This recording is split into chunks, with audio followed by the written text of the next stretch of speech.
Hello, and welcome to Season 8 of the Canadian Women's Foundation podcast, All Right, Now What?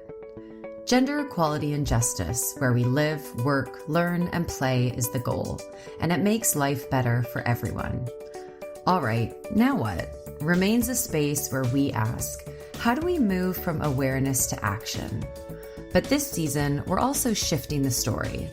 Through powerful storytelling, expert interviews, and bold conversations, we'll explore what true equity can look like, especially for those who are too often silenced or overlooked. The work of the Canadian Women's Foundation and its partners takes place on traditional First Nations, Inuit, and Métis territories. We are grateful for the opportunity to meet and work on this land. However, we recognize that land acknowledgements are not enough. We need to pursue truth, reconciliation, decolonization, and allyship in an ongoing effort to make right with all our relations. Hi, I'm Rachel Leslie from the Canadian Women's Foundation. Today we're joined by disability inclusion advocate, storyteller, and 2026 Feminist Creator Prize recipient Jenna Barnable. In our conversation, Jenna reflects on growing up in a small rural community without disabled role models, and how those experiences shaped her commitment to becoming the kind of mentor and advocate she wishes she had growing up. We talk about ableism, some of the harmful myths and stereotypes that continue to shape how disability is understood, and why disability justice has to be a part of our conversations about gender justice, equity, and inclusion. Jenna also shares how storytelling, authenticity, and showing up as her full self through projects like Finding Avalon and Disability podcasts have created spaces where disabled people feel seen, heard, and safe to exist without masking. Together, we explore the power of disabled-led advocacy, the importance of building truly accessible communities, and why shifting the story around disability requires all of us to listen, learn, and act. Hi, Jenna. It's so nice to have you here today. Oh, hi, Rachel. It's a total delight to be here with you. So I wanted to jump right in. We really want to chat through your journey, and what brought you to what you do now, and to your work, and your representation. And you've spoken about growing up without disabled role models, and now you're becoming that representation for others. And so, how would you describe that journey? Oh, that journey is always ongoing. I'm still learning and unlearning all the time. And I think that's the point, right? I grew up in a beautiful, small, and very Irish fishing village in Newfoundland, and there wasn't much access to disability, like resources or supports, and certainly not the kind of growing awareness that we finally have now. So, like most rural and remote places anywhere in the world, ableism is deep rooted and it's built into the social mentality. Disability is still often a taboo topic, and even when it is spoken about, it's still quite influenced by outdated bias, stigma in the form of harmful jokes, and these are all based on incorrect stereotypes. And this disability discrimination is also known as ableism. And even though ableism is usually not intentional at all, it is deep seated. And it's driven by colonialism, capitalism, patriarchy, religion, and even superstitions or folk beliefs. And again, this is found all around the world in so many cultures, not just where I grew up. And therefore, there's just so much to unlearn. And this is so much harder when the ignorance and harm is being reinforced every day through inaccurate disability representation in the media. And for me, growing up, my neurodivergence and my early symptoms of a neurological illness went unrecognized. Nobody was looking for this in girls. The awareness just wasn't there. It's nobody's fault. There's gender bias in research, and people were just looking for what affected boys and men, right? And for young girls and gender diverse folks, few adults really do listen to us when we're young or take our struggles seriously, especially if we seem to be functioning just fine or doing well in school or masking, in other words. And I became a champion masker and ended up struggling right up through to my adult years now. So fast forward to today, and I'm a mentor for disabled, chronically ill, and neurodivergent girls, gender diverse, and queer youth. We're in different times now, even if change is still a little slower than I'd like it to be. But now we have more information, more awareness, and more opportunity to make proper progress for disability rights, disability education. That's for disabled folks and non-disabled folks alike, allies in the making, and also for disability inclusion. And a common origin story for advocates of all kinds is that we usually become, for others, the person that we needed and didn't have when we were younger. And I feel like that's the case for me because I feel very protective of disabled youth because I know just how vulnerable they can be.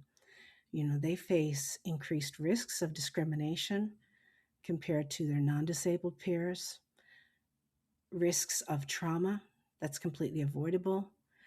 And to me, it's not acceptable that their life trajectories are being needlessly impacted. you know so I really think that disabled led guidance is essential. Being a disabled mentor, not just because it's relatable to a disabled young person, but because it's informed from lived experience and pretty deep and sometimes painful knowledge about navigating the systems that we live through. Having access to safe people and resources can be life changing, especially in rural and remote places where access or options might be limited or are completely limited. Young disabled people have a lot of questions when they're planning to launch into post secondary studies or the workplace or even exploring self employment. That's why I offer mentoring sessions that are online and accessible and cost free. That's to remove barriers. It's a confidential, judgment free conversation where I listen and validate and guide them toward resources and try to help them find solutions. I'd really love to see a national support service developed for disabled youth and led by a collective of disabled professionals because as much as we individual advocates like me want to help bridge this gap and become mentors. And so I think that here in Canada that's something that we could really do better with and collectively contribute to. Yeah, absolutely. As you were saying that, I think you said life changing, but I would even extend that to life saving. I think for young people, even from elementary or primary school, whatever we call it, on to feel like they're not alone, and then even for support for their parents to realize, what's possible and how they can support, um, is super important. Um, Yeah, you're right though. It is life-saving because we know that discrimination, trauma, all the things that happen to young people when they're already developing. It's already a hard enough time. You're developing, you're coming into your own, and depression, anxiety, self-harm, suicide, these are very serious concerns. These are very real risks, especially for disabled youth, especially for neurodivergent youth. Autistic girls, for example, are 7 times more likely to die by suicide, and that only increases as they become adults. So for me, I feel that urgency. That's why I say I'm so protective because I know myself the things that I went through growing up, unrecognized, disabled, as a young person. Kids Helpline saved my life a number of times when I called in as a distressed and isolated young person who felt like I was, in the middle of nowhere with no way out. And that's so true. You have a voice on the other end of the line or a person that you're connecting with who can help you see that there's going to be something else for you, right? yeah, I think this ties in really well to the next question. As you mentioned, you're doing a lot of work educating others and on anti-ableism, accessibility, language, protection, as we mentioned. So what are some of the most common misconceptions that you're challenging right now? Oh, Rachel, there are so many misconceptions about disability, but I can name three very common ableist themes that I think really need to be taken off of the non disabled conversation loop, like things that we just need to stop going around and around in circles on. And I'll give you just very high level, there's a lot of nuance to this, but I'll give you three myths that, constantly come up in my anti-ableist education and even in just the advocacy work that I do and the conversations online. And the first myth is that most disabilities are obvious and easy to detect. If you can't see it, it likely doesn't affect them that much and it isn't as serious or as valid as other recognizable conditions. This is so commonly uttered. And I always wish I could just plug my ears because, as an educator and an activist and an advocate, you can feel like a broken record talking about these same things. Like we need to get past that so that we can actually have action and change, right? So the fact here is that well over 80% of all disabilities are not apparent, and so most conditions are invisible to you, but very, very real to us, like chronic pain and chronic illness, mental health conditions, neurodivergence, hearing loss, and, really the majority of all disabilities. Most people do automatically think of a wheelchair or a white cane or things that are very obvious and clearly understood or usually symbolized on signage, right? So a lot of people only see what's above the surface and nothing about the truth and the real life that's happening underneath. So when you say that I look too good to be sick or look too good to be disabled, that is so invalidating. It's very harmful. It's very silencing and othering. So we really have to move beyond this kind of surface level reductive judgment that keeps that grip of ableism so strong, right? And please, please, please don't compare disabled people. Even if you know somebody who has a similar condition or the same condition, none of us are alike. We're not a monolith. All of our outcomes are very different. We can have the same condition and so many different realities. Plus, our lives are different, not just our bodies and our minds and our systems, right? And like, not to judge and rank disabled people's valid conditions because disability exists on a spectrum, by the way, and they can range from temporary disabilities and injuries to episodic conditions, right?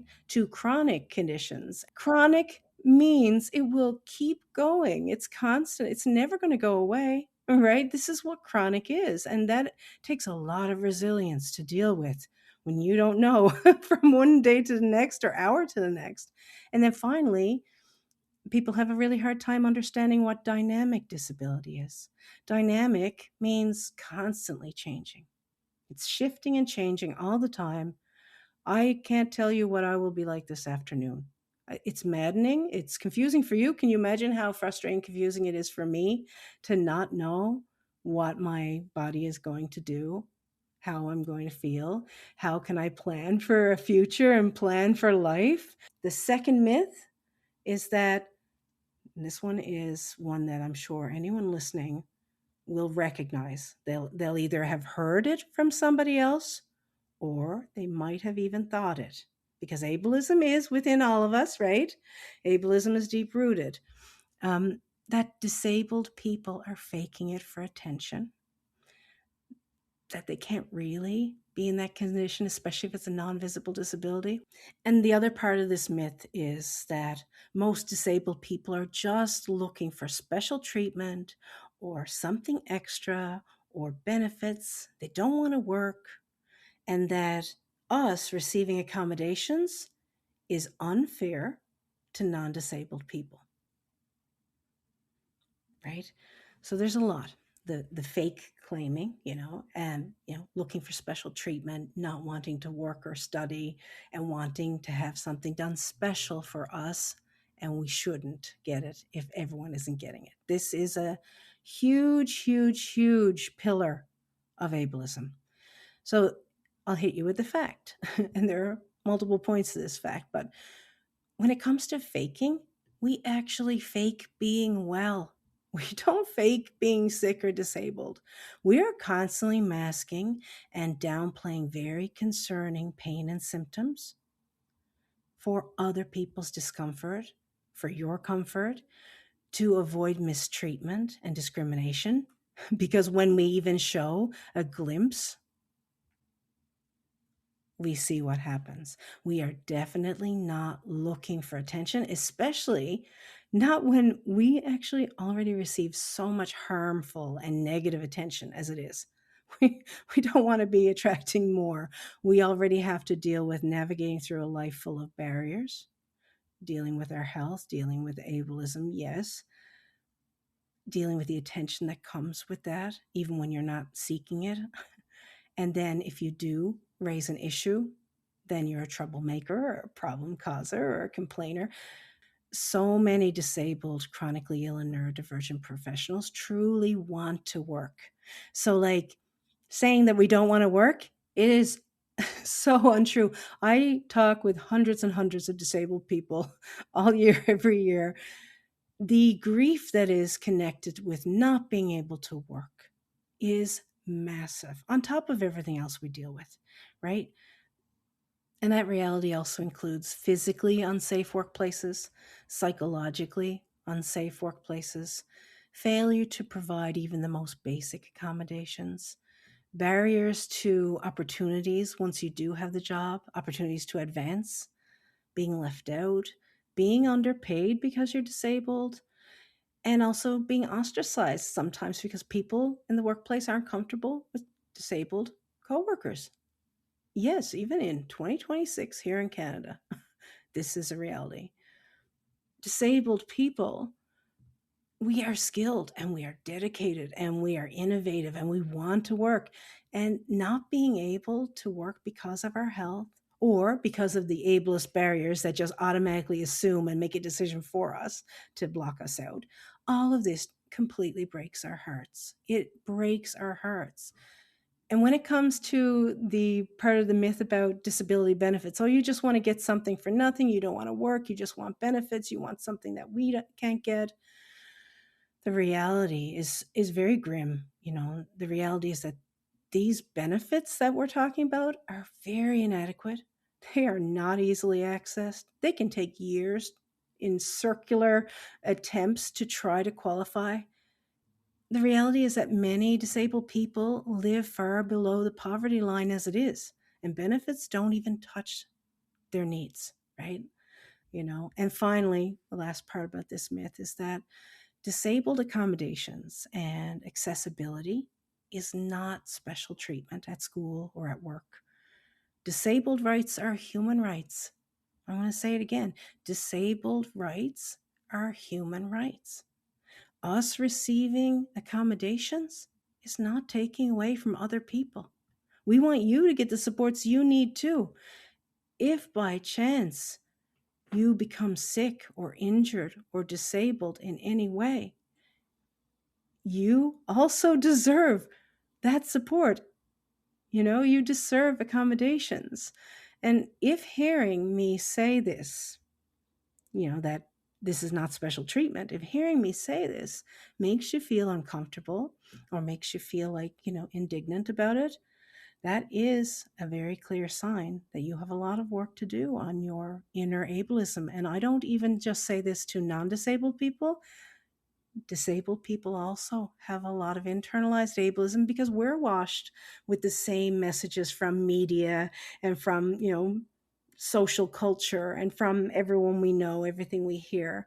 We are brainwashed with that as well, that disability is a tragic, terrible thing, something to be shameful of, something that needs to be fixed, something that is only tolerable if we're exceptional, something that's only okay if we're still productive under capitalism, not that we have inherent human value as it is, which we do, right? And so I do ask people to really consider working on whatever ableism is affecting you, whether it's straight up ableism, whether it is internalized ableism for disabled folks. So anyone listening, if any of this strikes accord in a good way or a bad way, I would love for you to take some time and seek out some more resources about dismantling ableism, because it's something that society and media continues to wash over us. And that brings me to the very last of these top 3 myths that we keep hearing. And that is when people say, it is not my place to speak up or get involved if I'm not disabled. Accessibility and disabled matters are none of my business. Like, that's their concern, that's their fight. I feel bad for them, or I don't care about it, or whatever the mentality is.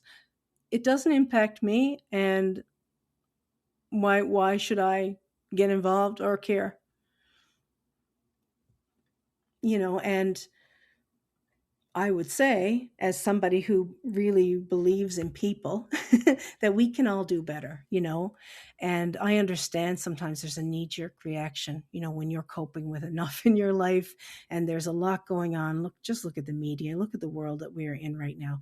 It is easy to silo and close down and shutter and just say, nope, I'm locking the door to everything else. I've got enough and I'm at capacity. And that's valid. But that is not something for community growth or personal growth, because one day, eventually, disability will touch your life, right?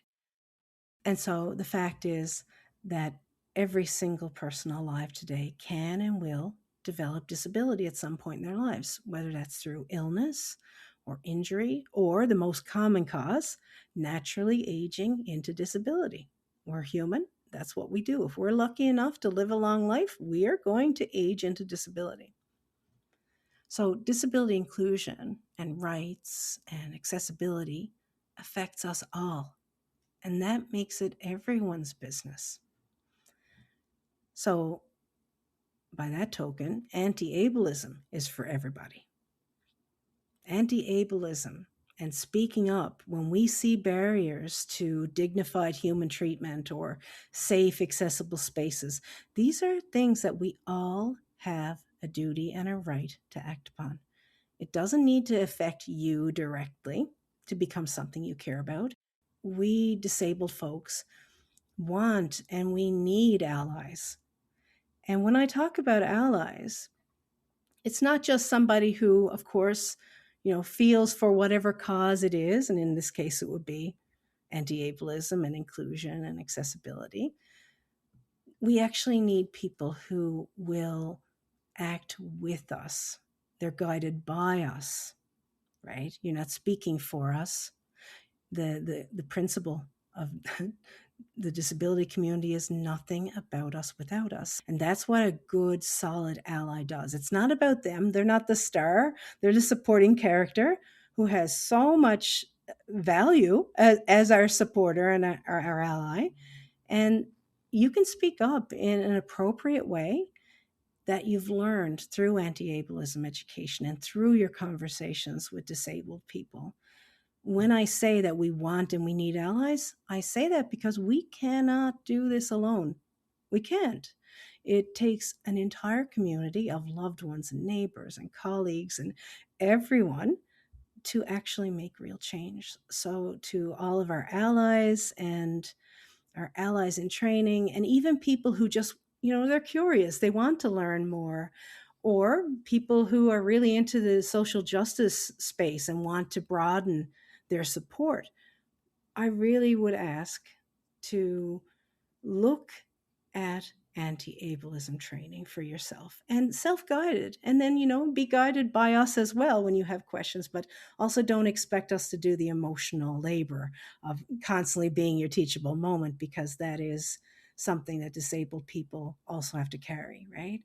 And I can point you to plenty of resources, and reach out to me if you're hearing this and you're thinking, well, I want to start my journey to become an anti-ableist ally. I don't know where to begin, but reach out to me and I will definitely point you in the right direction. Thank you, Jenna. I feel and see your passion and appreciate that so much. And yeah, what I wrote down was allyship, but also, as you said, we will all, it's a human right, and we will all deal with disability for ourselves or with our families um, in our lifetimes.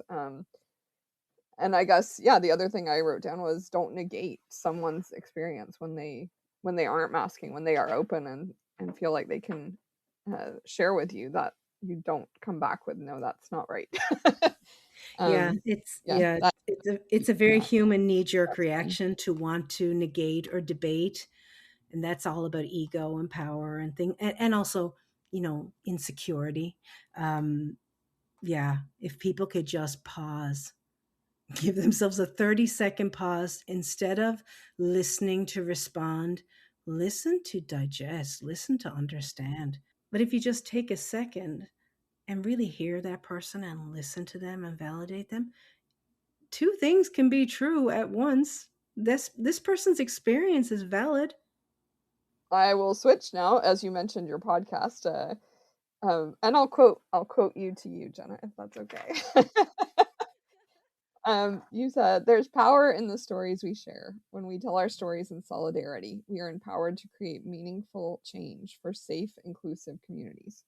So, your podcast, Finding Avalon, and you have a new video series, Disability, which we love, have resonated deeply with audiences. So, what do you think people are responding to or are empowered by in your storytelling? I think that people respond to authenticity, in many forms, especially these days. People are craving real. They're seeking substance and connection and community in a time that feels so disconnected and chaotic and frightening. We're living in a media landscape that's increasingly manufactured.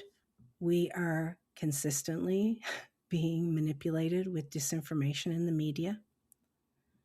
There's mind numbing generative AI and a rise in online hate. So people are seeking safety, substance, and authenticity. That's what I really believe. I'm a person, I'm not a product. My only agenda is to be myself, be of service to others, and continue to develop myself as a human being while also fighting for what matters to me. I'm all about the perfectly imperfect. I'm more concerned with substance over style, authenticity over aesthetics, and humanity over popularity. I don't try to fit in or follow non disabled neurotypical norms or formulas. As a creator, that would be defeating the purpose. And it would only lead me to more masking and more performance and more messaging that disabled people should hide who and how they are. So, no thank you to that. I try to show up as I am. I'm just one representation of a disabled, chronically ill, and neurodivergent feminist creator. I'm one of many. I pay attention to my followers' feedback, and my followers are both disabled and non disabled. They're self advocates and they're allies or allies in training. It's such a disservice to non disabled and disabled people to play us so wrong to expect nothing, to expect only the tragedy or the inspiration story. We are full-fledged people. We have feisty attitudes. We are all kinds of shapes and sizes, and so it's nice that when I share on my podcast and when they see all the different guests that are on the podcast, they're going, wait, I never thought about disability like this. And so that's super important to me. That's the whole reason I wanted to do this. I want to normalize showing up as a disabled person, as my disabled self, my human self, perfectly imperfect. Yeah, I think when you're mentioning like you show up as your whole self, but then you also create that space where other people feel it's healing or safe to do that as well, and to really, as you said, authenticity just shines through. Um, Yeah, sometimes we need someone else to remind us to do that and to give us permission to do that. right? Because we are taught to present a certain way. This is how society raises us, right? And I just always encourage and compliment people when they're really being themselves. Like they're being themselves. And it's not always safe to show up as your full self. It's true. When people say, come to work and bring your whole self, you know, that sounds good in writing, but the reality is if it's not a psychologically safe space, and if it's not a space with people who are ready for that or even can understand that, that's not really possible. But with my podcast and my video series and the advocacy work and the workshops and things I do, I really try to make that a safe space where people understand that I can laugh at myself. I can make mistakes. I can show up looking or feeling however, and that's still valuable and valid, and so are you know So, as you just mentioned, you have built a powerful platform and impact with minimal to no funding, or I say support, but you have lots of support from your followers. But funding, I guess, would be the main thing there. What do you think that says about the barriers that disabled creators face, and what do you think needs to change? That's a great question, Rachel. Like when I say this project was created from blood, sweat, and tears, I really mean it.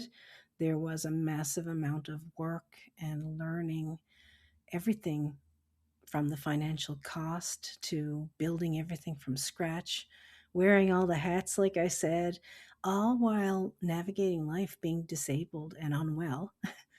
I wish it had been easier, that I didn't have to sacrifice my own limited financial and even my energetic resources to create and launch it.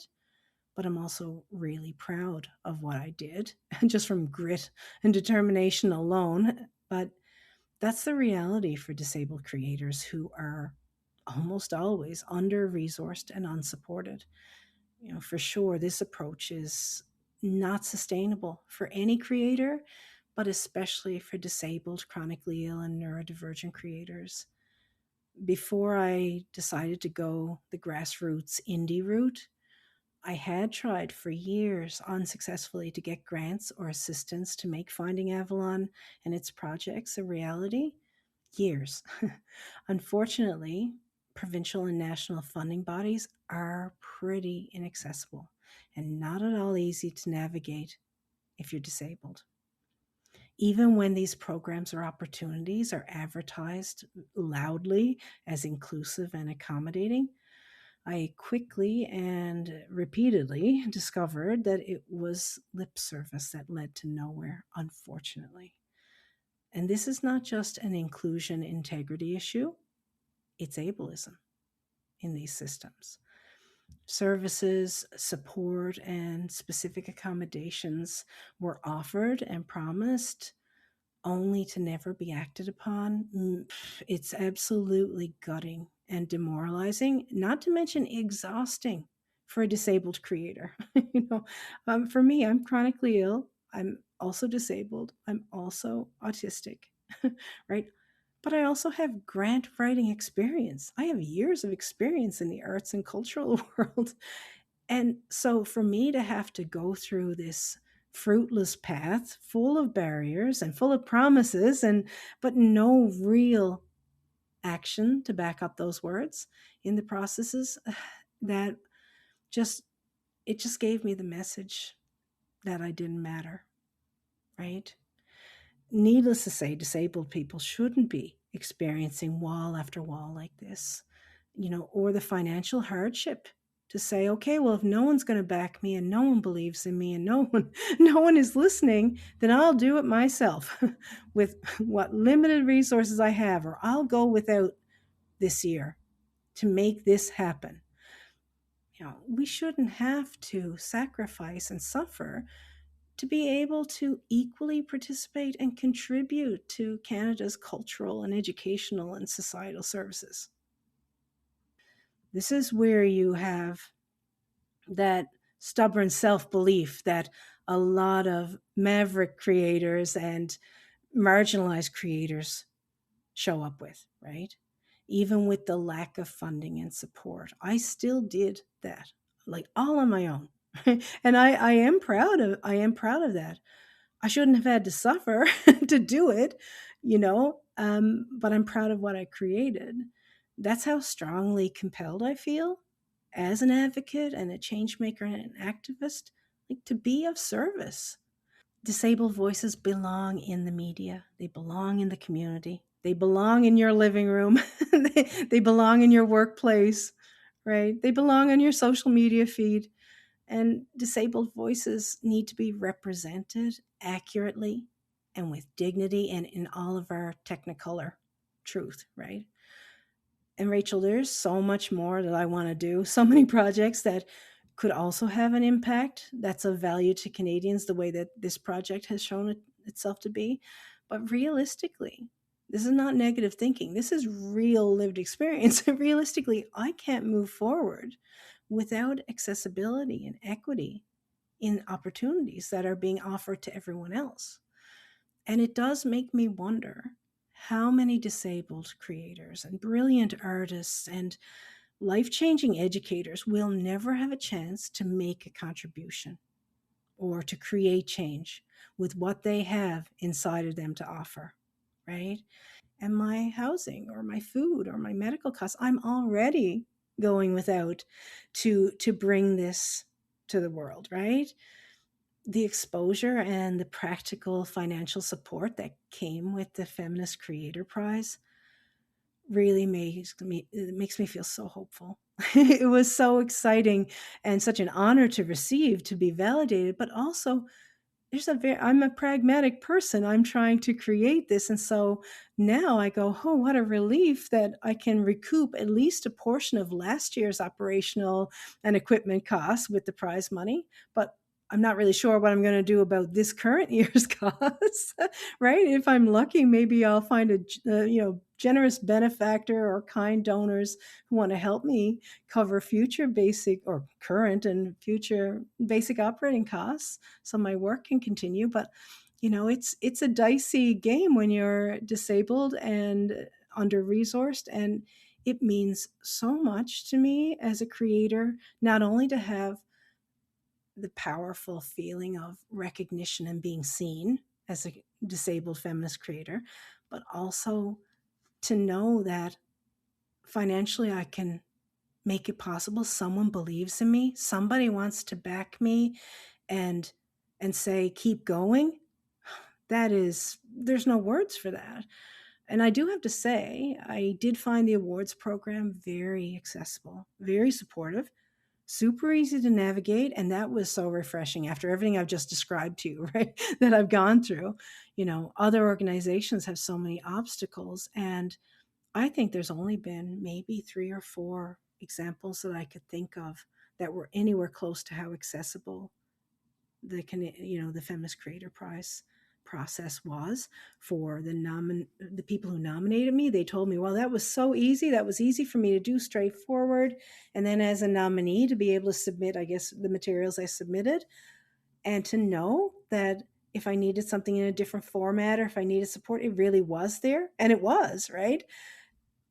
It shouldn't be such a joy to have basic access, but after the realities I've experienced and other disabled creators experience, it felt like winning the lottery just to be allowed on the playing field. And that really speaks volumes, right? Now I'm going to run around that playing field shouting and hooting and hollering and singing your praises for that. Really and truly, I thank you for it. The Canadian Women's Foundation is fostering diverse feminist creator work, right? Instead of allowing it to fizzle out on the fringes. And there's a saying that if a flower doesn't bloom, you fix the environment, not the flower. Well, I'm going to add to that because disabled creators like writers and artists, performers and educators and podcasters, they deserve designated space in Canada's colorful garden. And we can only do that, though, with equally fertile soil, access to watering and sunlight, careful tending all along the way, and then a genuine appreciation as we bloom. That's beautiful. And thank you for saying that. that is the intention with the Feminist Creator Prize, to be accessible, but also, I mean, we took notes this year on other ways we could improve or give options for people to submit things, and are always trying to tweak that. But even the prize itself was created really for, as you said, people working off the side of their desks and looking for funding, and how can we show up in that space, and not tie it to a report or you can pay yourself, or you can start a project, or you can rest. And so that was very important in the initial iteration of it. Um, so, as you just mentioned, you're one of this year's recipients of the Feminist Creator Prize. What does this recognition mean to you? Yeah, to me, the Feminist Creator Prize recognizes the diversity of all feminist creators across Canada. And I think that focus on representation is a powerful legacy. Being disabled with a progressive, incurable chronic illness means realistically my time is limited. And I don't say that with fear, I say it as fuel. It fuels a strong sense of urgency to create and make change for other disabled Canadians and for the whole community. Being a leader as a feminist who lives with multiple disabilities also helps challenge and dispel disability discrimination. This award highlights how feminism and anti-ableism are intertwined, how they belong together, and how the systems of oppression that impact both of these movements are rooted in the same place.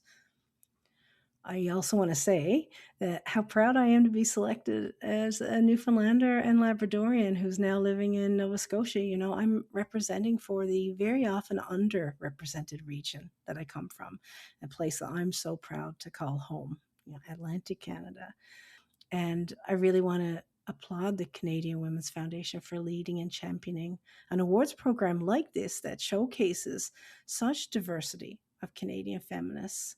Not only does this award validate my work and my vision as a disabled feminist, but it also broadcasts a clear message that here in Canada, feminism that's both diverse and inclusive is actually a genuine priority.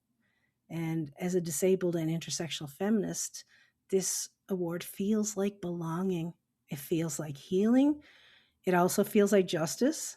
It feels like a hopeful, bright spot in dark times, but most of all, it feels like a promise that we will keep advancing the feminist movement in ways that include and elevate every one of us. And all of this together feels like much needed change. Being a recipient feels like it's such an important milestone that it can propel me to continue advocating and creating and educating for disabled gender justice, because there are more cycles and barriers needing to be broken, and I'm nowhere near done. So, yeah, as our podcast is called, All Right, Now What? I'll ask you, all right, now what? In a world where disability justice is still under-recognized, even in feminist movements, and under-resourced, as we've mentioned today, what role do creators like you play in shifting the narrative? And I would add to that, not just you, Jenna, but as you mentioned, the allies and the other Feminist Creator Prize winners and the feminist creators in the space. What role do we all play in shifting that narrative? Well, first, thanks for acknowledging that. Disability is so often entirely left out of the DEI equation and out of movements, even feminism, though I'm hopeful that I see that change happening. Disabled, chronically ill, and neurodivergent people continue to be that one equity group that is routinely excluded from inclusion, even now in 2026. And much of this is because people are uncomfortable and uninformed about disability, and often they're afraid to learn or to ask questions or possibly get it wrong. But this only allows ableism and its barriers to grow and to undo all of the work that disabled advocates are doing. That's why I'm building a disabled-led and disabled-centric space with my projects. I'm trying to shift the narrative by normalizing talking and learning about disability and unlearning, and also encouraging and insisting that we all unlearn, right? I'm unapologetic about that. I will never, ever apologize for that. That's why I'm here.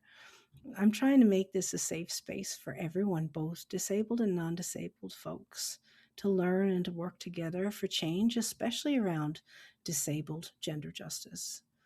As a creator and a storyteller, I'm examining current issues from different disabled perspectives and amplifying the voices that have so often gone unheard or unconsidered. Disabled people are complex and we're complete human beings. We have so much valuable experience to share, and we actually have an impact everywhere we are, right? And not just creators. My hope is that people who engage with my creator work will feel curious and motivated to take further steps to become anti-ableist, and that they'll listen to and believe and learn from disabled people and then become allies, as you mentioned, by acting alongside of us and guided by us and welcomed by us. And for the disabled folks that are tuning into my podcast or interacting on my socials, sharing your stories and your wisdom is all part of that collective movement to become strong self-advocates and really supportive disability community members. Thank you for helping shift the story on safety, leadership, justice, power, and rights. You can visit CanadianWomen.org today to learn more and stay connected. We believe everyone should be able to exist without fear of harassment or abuse. You can help make that a reality. Text SAFE, SAFE, to 20222 to give $10 and support women, girls, and gender diverse people throughout Canada. Small actions can lead to big changes. We appreciate your support.